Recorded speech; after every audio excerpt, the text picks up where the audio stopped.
Hi, everybody. Welcome to the official 90s Babies podcast. I am one of your co hosts, Kevy the Dreamer. And I am Quay Morgan Hill. We are so excited to be here. Today, we have royalty in the building with us. We have Queen Angelique Bates, somebody that I absolutely adore. I am so excited right now. How are you, Queen Angelique? I'm great. I love the introduction. Oh, thank you so much. I love your presence. Just virtually seeing you feels like I'm still meeting you. So love Yeah, it. And I love the cheetah print. thank you.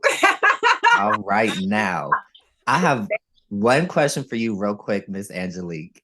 Yes. Can you still do the Steve Urkel impression? Oh wow. Okay. All right. Hold on. I should be able to. Did I She said, "Hold on, let me dust this off right quick." Of course, I got it. I'm Queen Angelique. Okay. Okay. Triple Thank you so OG. much. You just brightened my day. Right. do Show her your it? shirt, Kevy. Okay, listen, I had to pull something out real quick. I love it. I Thank you love it. so much. Thank you. And I like your light sign behind you. I Thank was you. thinking I'm Yes, I was trying. admiring that earlier. right. I was gonna wear my all that shirt, but it's cold as hell in Ohio, so I had to wear my sweater. It's cold where I'm at too. I tried. All right, It's y'all. We are gonna jump right into it. Queen Angelique, uh okay. I Let me get love that myself together. intro. I feel like anytime I do an interview, I'm like, that's how you have to, you don't have to say my name. Hold on. Listen, look what Put I some done started. respect on No, it. I'm just kidding. Okay, so I have always I just have to know this. Um, First of all, you were my absolute favorite. I remember the first time that, I was probably 4 or 5 when all that came out. And for me, listen, I'm gonna be a little messy, not towards you, towards myself. Let me clear that up, towards myself, not towards Here it anybody else. goes. Oh, here it goes. Listen, my little gay self. So I always loved the women. So seeing a Black queen on television, you being the original Black female cast member, you were just my favorite. So talented. I feel like so unsung. I mean, literally, you just pulled out your Steve Urkel impression. You were doing all of your impressions and everything. And Mandy and Randy and just everything that you had in your vessel. Um, we only got to see you for 2 seasons, and I just I just want to know what was that what was that like for you being a child actress and um being a child actress, being on something as huge as all that. And I'm sorry, something I'm working on is not trying to fit too many questions into one. I have so much that I want to ask, but I'll start with that. What was it like being on all that and seeing you on there for 2 seasons? Do you feel like you really got to do all that all that you felt that you were capable of in those 2 seasons? It's like not to be messy. Listen. um, to be honest, no. First season, I actually was supposed to have a lot more characters. There were a lot of characters that still didn't make it to the camera to you guys. It was funny. It wasn't that it wasn't funny, but there was politics. They didn't want, I guess, those characters to overshadow others. And then also I was one of the ones it came back to us that I was one of the ones that had the most fan mail. So when second season came, that's public history. I don't have to get into it. Yeah. I would say probably I didn't realize as far as the impact that I had on everyone. I don't think any of us did actually. In our mind, it was a job that we were starting to be known for. Like I think Keenan was the only one that probably, may have been kind of used to it because he was from Mighty Ducks and the other movies. But for some of us that had come from smaller projects, this was just like, okay, so you're getting all these different people. You met Lee, you met DLC, you met all of these people. So the impact that we had on the world, per se, wasn't something that we were aware of. And even with the fan mail, I didn't find out about the fan mail. They kept that quiet. We found out from somebody else from the network that I was one of the ones that was receiving the most fan mail. So even then, that should also tell you I wasn't getting the fan mail. Mm-hmm. So, that speaks high volumes itself. I believe you guys y'all would have been for some laughs. Like, there were some funny characters. I wrote a lot of and created a lot of my characters. Okay. Like I said, there were situations where even in the table reads, I'd have them cracking up, and I was specifically asked by a person to remove the voice that I had. So, they didn't want me to overshadow who else was in the scene. So I removed it. Haters. Yeah. Well, right. What God has for you, has for you, nobody can take. So yes. Amen. I was gonna say, I'm not surprised that you had that much fan mail. I'm not surprised at all, because I'm not putting on for you. Like, I've told Quay, I'm like, Angelique Bates, gotta meet her, love her dearly. And so I love to hear that. I love to hear that you were, I started to say just now, getting your just due, but you were getting recognized, but you didn't know that you were getting recognized. But like you said, what God has for you cannot be stopped, cannot be taken from you. So what's done in the dark comes to the light. Thank you. I was about to say that, and it might get delayed. It might be a very long delay, it might be a short one, but sooner or later, like you said, what's in the dark always comes to light. And I always say, sooner or later, you got to pay the piper. True. So I'm just curious to know, do you think that they stopped the fan mail, like, due to not trying to, like, distract you from anything? Or do you think it was just intentional? Like, how do you feel about that? It came back that it was intentional. It was, like I said, when it comes to fan mail, like back then, because we weren't in the social media era and the digital, I don't even know if AOL was dialing up yet. I don't think so. But when it comes to fan mail plays. Actually, still, I don't think we really have fan mail. I think now it's like the verification and the followers and stuff is kind of taking over that. But as far as fan mail back then, that was a very important part in any show, any production, because it shows who's the fans' favorite, or who at least the interest. So when it comes to that also plays a role in your roles. It plays a role in your characters. Like, production looks at that. Because if someone's not getting it, then it's like, oh well, maybe we shouldn't keep this person or whatever. Or if you have a lot of hate mail coming, or they're saying this, they're saying that, depending on what kind of mail it is, it does affect. It used to, the physical fan mail, it does affect it. So with that being said, with me getting the most fan mail, and if you're trying to push other narratives, that's a problem. So if I don't know about it, which I didn't find out till later, and it was kind of interesting because I would have people, I wouldn't bust their bubble, but they'd be like, oh, thank you for, I received an autographed picture. or I received something, like, I didn't sign what? It'd be like, contacted, they go, because we used to have like the fan mail addresses, almost said email addresses. So I guess the fans would, write in and request, and somebody, hate to bust the bubbles now, but somebody was responding. It wasn't me. But yeah, so it was always politics. I just didn't know it. I mean, I was like 12, 13 years old, it's unfortunate, but like you said, what's in the dark always comes to light. So when I did find out about that years later, it was like, wow. But it kind of made me feel better because, way everything went down.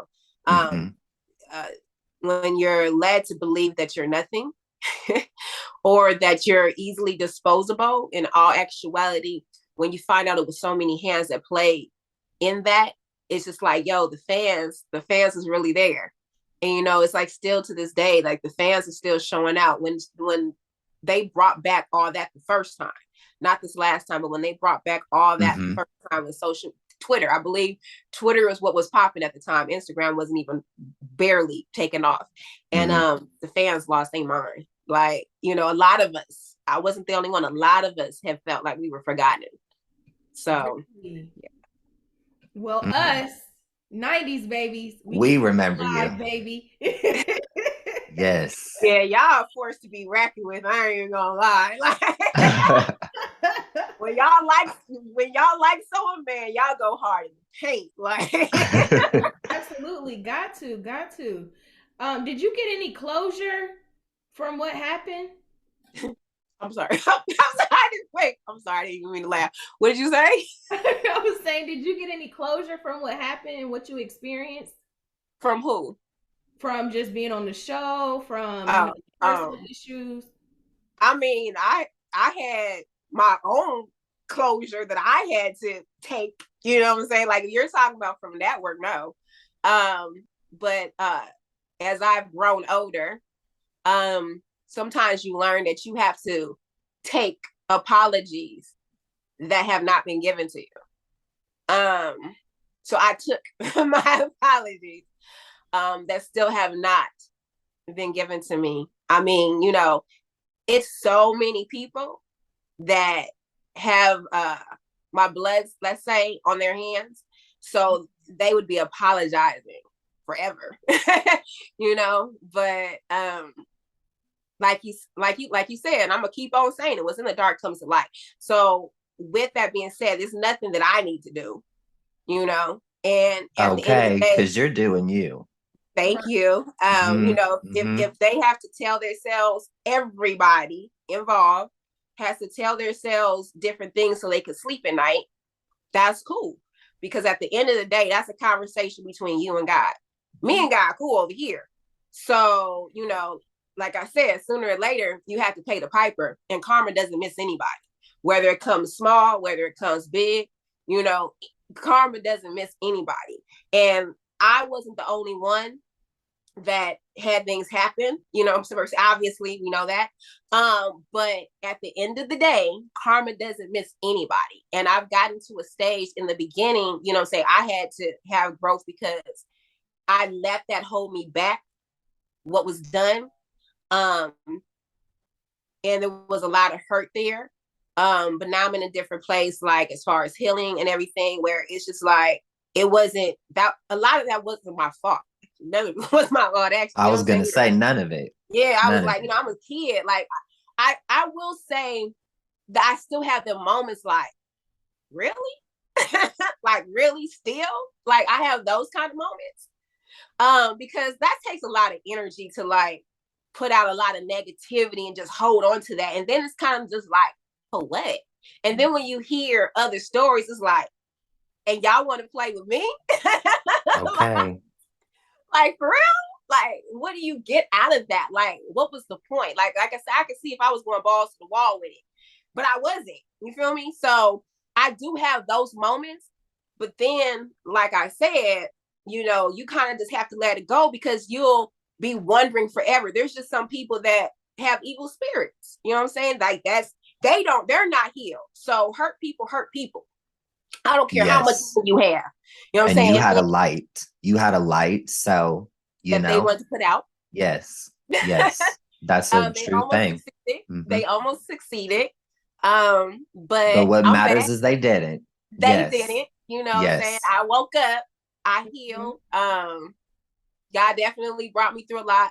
My best friend who just passed, rest in peace, she brought me through a lot. Oh, I was like, I love her, but she did a lot. But yeah, I'm not gonna cry on here. No. Well, we got you, and she's got you. She's here with you. And what I want to say is, you took what was yours, and you created. And I was telling Quay about this earlier. I How much I love you is I'm going to mention something. I don't know if I'm sure you remember it because you created it, but it's older. But you used to put your own videos on YouTube and you created a skit about Bone Dog. Listen, I have put so many people onto that. I have hollered laughing. Like, y'all remember Angelique Bates from all that? Look what she be doing now.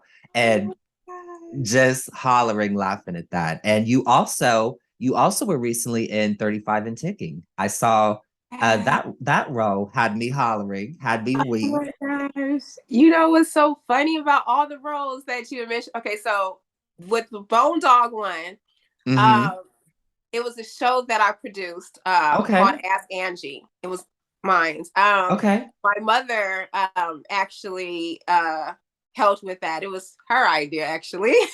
Oh So that's why wow. I'm Okay. laughing. Yeah, like, yeah, it's crazy. Yeah, I remember because I had the wig, I had the whole Yes. and everything. And then so you had that, and then it's the funny thing about 35 and Tickets. Okay, so with me like being blackballed and everything, Mm, there were certain roles that I just couldn't just go out for. So a lot of the things that you guys have seen me in, either it has to do with fans or I had to audition as an extra.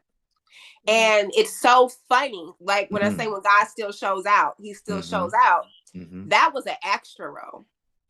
And No way. they didn't know who I was.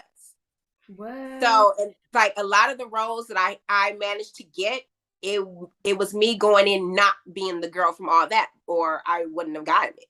So I Mm, remember when I walked into the audition room, I saw mm-hmm. all my peers in there, and they hadn't seen me in like touch an audition room in years.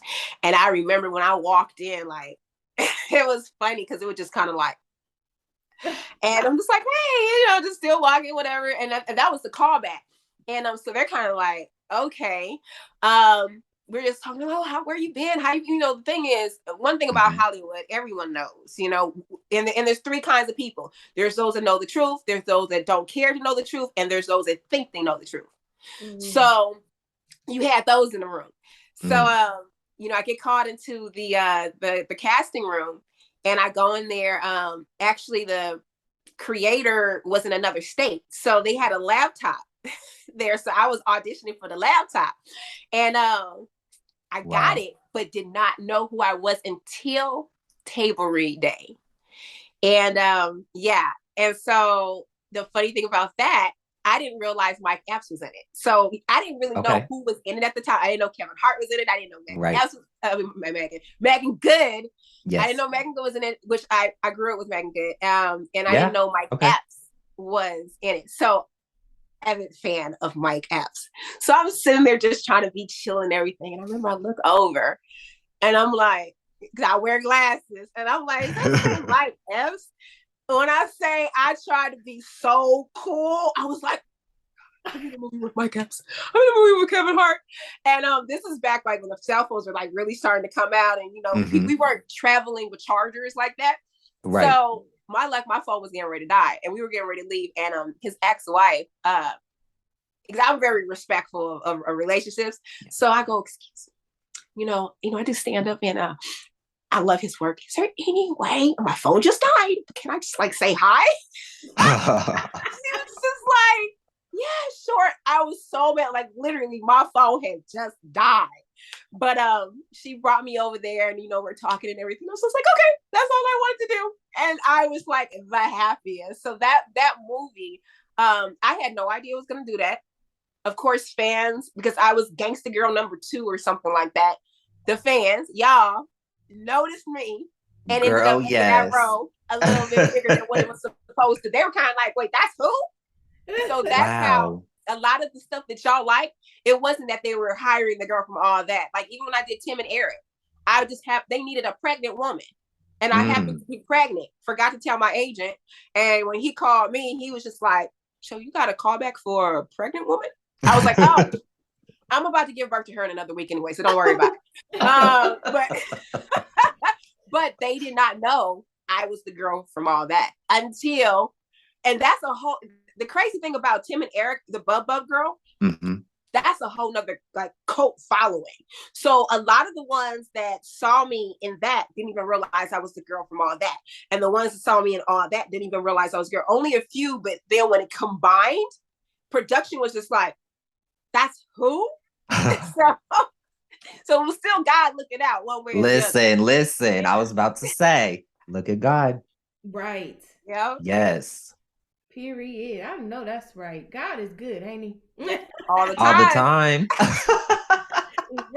Right. So me and Kevin, we have really been super excited about this episode. Yes. And we just love you, from the bottom of our soul. And I feel like this episode actually has been on our bucket list. So what are some Yes, it has. Yes, what are some things that's on your bucket list?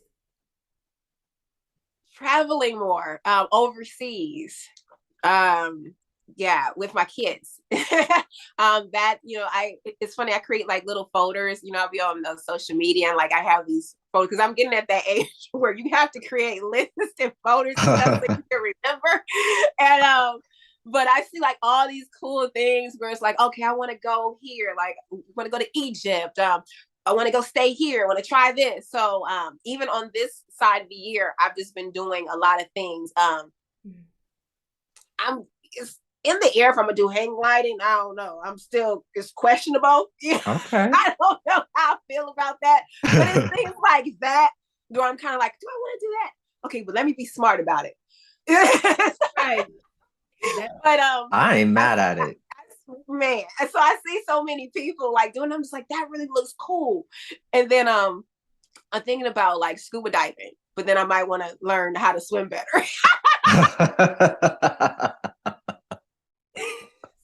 On my bucket list to like learn how to swim better so I can scuba dive and not drown. Please do, Angelique. Please. I'm gonna say it. I'm please. there with you though. I don't want nothing to happen. I want to learn how to swim. Right. Like I know how to dog paddle. Look, I'm so bad I don't go in the deep end. I just watch my kids. So I go in the deep end, but I walk. I hold on. So okay. So it's as parents. Well, I want to say mothers, when it comes to things, okay, so one of my kids was doing the most when they were younger. They still young, but they were doing the most. And I remember I was sitting by the pool with my friends or whatever. And I put them in swimming lessons. So I don't know what was going on that day. But I'm just like, hee, ha, ha, ha, whatever, with my buddies or whatever. And I looked over. One kid is, I'm like, oh my God. No. I was fully clothed. Okay, fully clothed. I cell phone pocket, everything. When I say this is on the deep end, I just told you I need to practice up on my swimming. All I know is that I was Wonder Woman, fully clothed, everything. It was in the deep end. It was just like, oh, like what? What are you doing? Put them over, and then I'm still standing there like, oh, I don't know. Oh Lord. What? I'm like, so can somebody come and get me now? Oh no. I think it's a mental thing, like, you know what I'm saying? Yes, your adrenaline kicked in. Oh yeah, I could swim good then, but then it was like once got to the safety, I'm like, and the crazy thing was all they had to do for the most part was the side that I put them on. All they had to do was stand up. I was, where the pool drops, I was right at that part. So technically, they was at the part where all they had to do was just stand up, but I was on the other side. I was like, oh, trying to take your mama out. Yeah, that would have been a terrible way to go out. Oh my gosh, yes, it would have been. And then see, I wouldn't even been able to be here with you guys. Thank you, Jesus, terrible. That she's okay. That right. Crazy. You have to laugh about it now, you know what I'm saying? Yes. Yeah. So one of my favorite skits from you is Can't Fake Me Now. That lives in my head rent free. And when I seen that BT was doing the female freestyles for the influencers, I thought of you. Wow. What are your thoughts on that? Would you have performed? Okay, so I just recently looked at all of them last night, and I will say there were some really good ones. I feel like that particular cipher, well, I feel like, oh God. Okay, I gotta be careful what I say. So I don't know if I would have. I think that they were just trying to redeem their name. And they were just putting any and everything together. But there definitely were some good ciphers. I would have loved to do it. I don't know if they would have really been ready for me, but because it seemed like it seemed like it was all strategic, the ones that they had. And then the ones that were really good, they weren't even really on they weren't even really on the page. Like there were some that I follow independently, like, what I'm saying, that have nothing to do with anything, and they're dope. And I was just like, oh, I didn't even know they did the cipher. So it's like they kind of promoted who they wanted to. So it was just, to me, I feel like it was just all about ratings. And then, I've been reading a couple things about the award show. So that's why I just had to laugh. I'm like, it's so funny. I just finished reading about that. But Can't Fade Me Now, that's crazy. Wow, that's I you know what? It's songs that I do, and then you guys come back and end up telling me, it's like, yo, that song, this, because I remember I did a remix to Linkin Park, and I had to find MySpace days, and a fan told me that song changed their life. Wow. So, how it's beautiful. like the fact that y'all listening to my music, I'm like, okay, that's what's up. And wow. that song had got to be my record deal. That was okay. I had dropped that song, and that song is what had got to be my record deal. Yep. Awesome. Yes, I love it. I didn't even know you had a record deal.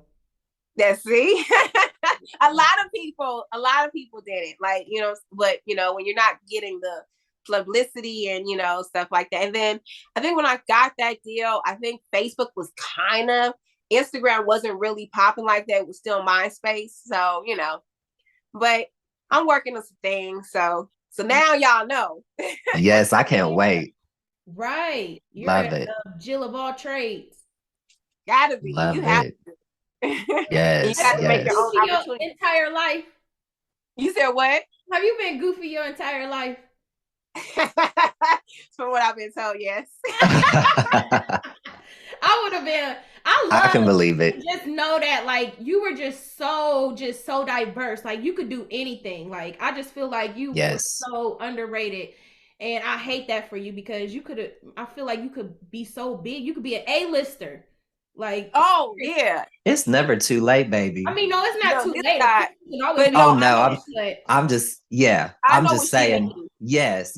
No, I just wanted to speak that out there so that we know. You know what I'm saying? Yeah. No, it's still gonna happen, but I know what she means. Like, for me to even still be able to do what I'm doing, just imagine if there hadn't been no interference, how far and how much would have been accomplished, because there's several years that was not only stolen from me, but it was stolen from the fans, because there were so many lives that could have been touched. Mm-hmm. There were so many lives that were touched that couldn't be touched anymore. You know what I'm saying? So, but like I said, God always has one thing I can always, so I will say this. As much as I hate what happened, and a lot of people are on that same boat, I always have to look at it that nothing happens without purpose.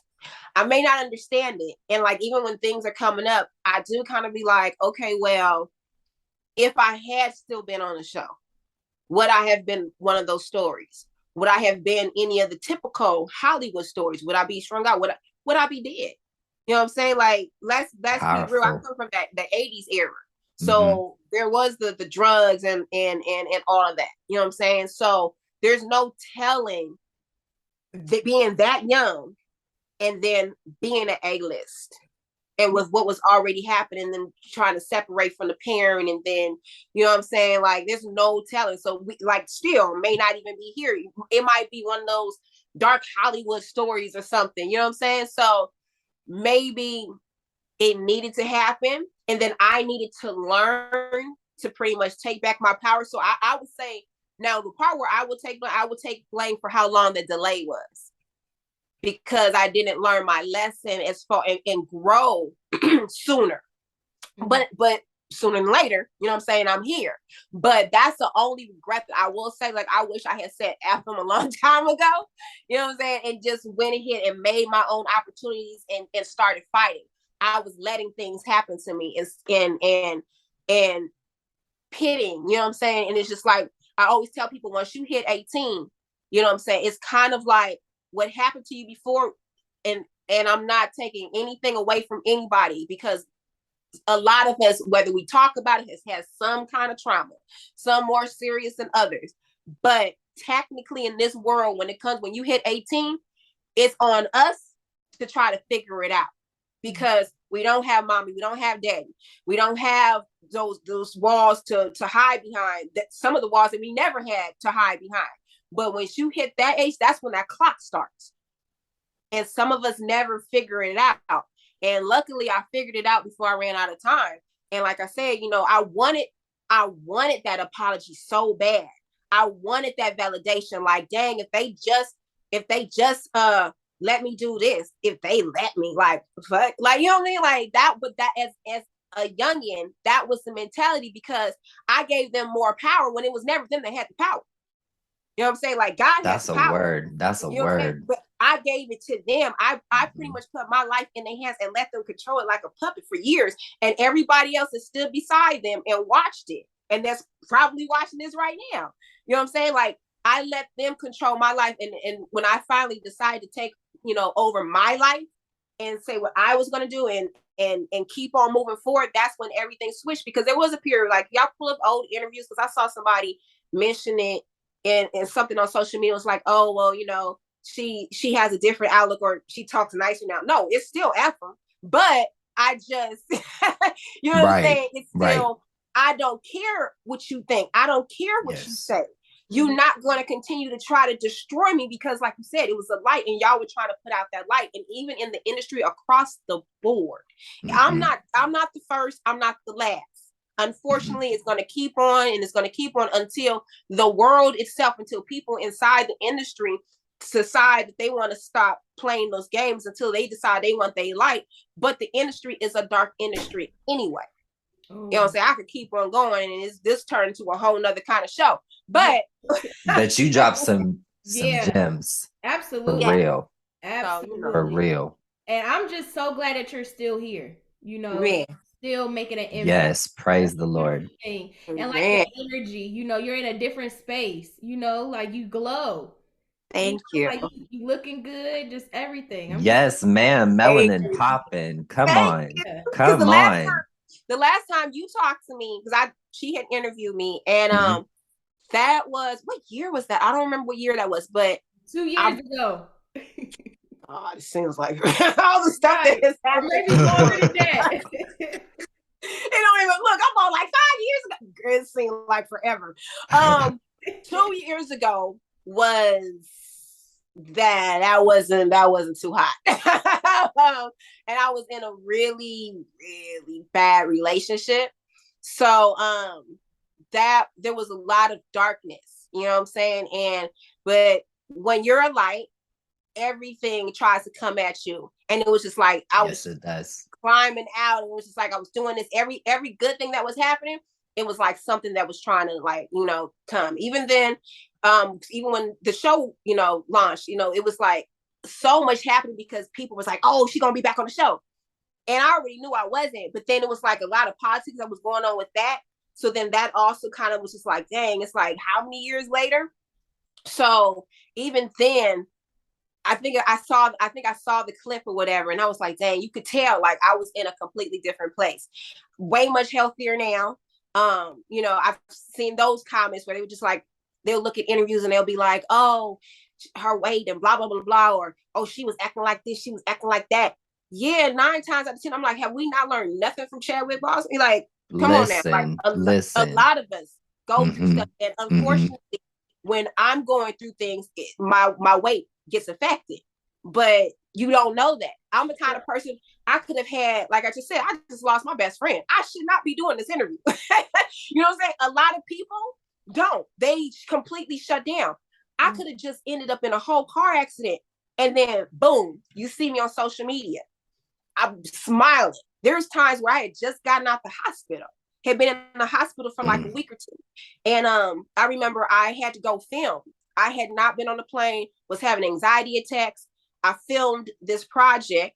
because it was one of the few projects I could get. I don't regret it because I need to feed my family.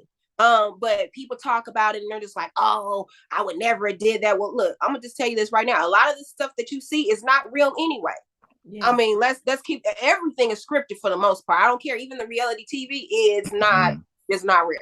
But I had people knocking that, but they're not knowing the behind the scenes. I had just had a whole panic attack before they said action.